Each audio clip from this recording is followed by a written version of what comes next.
la lettre. Restez connectés dans ce voyage au cœur des délices.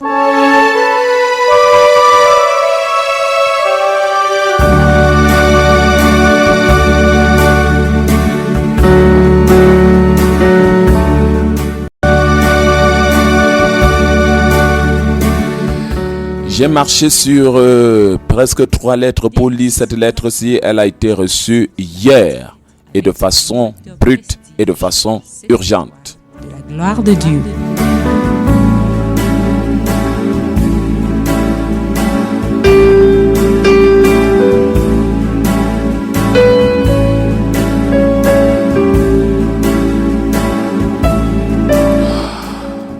Lettre reçue hier aux environs de 19h.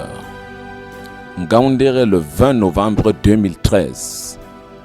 Ngaoundéré le 20 novembre 2013. Et cette étoile de la gloire de Dieu, je suis très ravi de vous écrire en ce jour. Bien que triste au fond de moi pour ce que je vis, mais je me confie en Dieu. Étoile, je voudrais juste me remettre à votre sagesse pour les 2 situations que je traverse. Mon mari est esclave des marabouts. Tout dans sa vie, ce sont les marabouts. Tout. Avant de connaître Jésus, moi-même, j'étais avec lui dans ces choses. Je l'accompagnais souvent. Alors, quand j'ai arrêté, ça m'a causé beaucoup de problèmes avec lui. Je suis devenu son pire ennemi à l'heure actuelle. Cette étoile, je vous écris parce que je vis un combat et je suis fatigué. Mon mari passe son temps à blinder les enfants. Blindage sur blindage, écorce sur écorce. Les marabouts viennent à domicile travailler. Étoile, souvent quand ils finissent de porter les choses là aux enfants, je prie sur ça en déclarant, comme tu dis, que ça n'aura aucun effet. J'ai prié avec un pasteur qui m'a donné l'huile d'onction de oindre la maison après ces pratiques. Dès que j'ai commencé à utiliser cette huile, la guerre s'est installée entre mon mari et moi. 3 marabouts qui travaillaient lui disent que j'ai des remèdes qui gâtent leurs remèdes et qui veulent le tuer. Que je détruis le blindage, que je suis en train de détruire le blindage des enfants. Depuis que j'ai oint ma chambre, mon mari dort au salon. Ça fait 2 semaines. Étoile, alors il y a 2 jours, mon mari vient de perdre une grosse somme d'argent à la maison. Il parle de 400 000 francs. Ou c'est vrai, je ne sais pas. Ou c'est un montage, le Tout-Puissant seul sait. Il est donc allé consulter ces gens-là. On lui dit que c'est moi, que je n'ai pas encore dépensé, l'argent est là. Cette étoile, j'ai ri. Je croyais que c'est la blague. Mon mari a cru au marabout.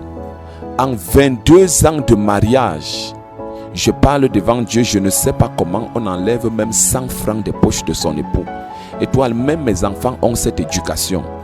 Alors hier, il revient et me dit qu'il va faire quelque chose et tant pis pour moi. Le soir, il revient encore, il me dit qu'il y a un marabout qui viendra samedi faire un remède où nous tous on doit boire. Et le voleur ou la voleuse vomira le sang devant tout le monde. J'ai dit que je ne peux jamais boire une telle saleté, ni mes enfants. Alors il me dit que j'ai le choix, soit je libère sa maison avant samedi et pour toujours, soit je prouve mon innocence en buvant devant tous. Et il me lance, mais ton Dieu ou tes marabouts là, qu'ils te viennent en aide. Cette étoile, nous sommes mercredi. Bon, en fait, c'est hier. Nous sommes mercredi. Samedi est dans 3 jours.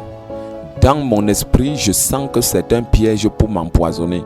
Comme il sait que je suis un obstacle à ses pratiques, alors que faut-il faire? Il est décidé et toutes ces nuits, je bagarre avec des serpents. Je vois ma dépouille posée. Je marche au cimetière dans les rêves. Je suis confuse, étoile.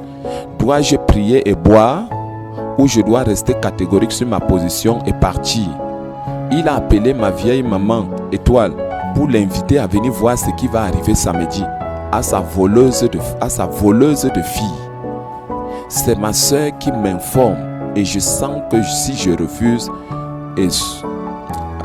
c'est ma soeur qui m'informe et je sens que si je refuse et je sors, c'est une fausse étiquette qui va être collée sur moi. Cette étoile, vraiment devant Dieu, que dois-je faire?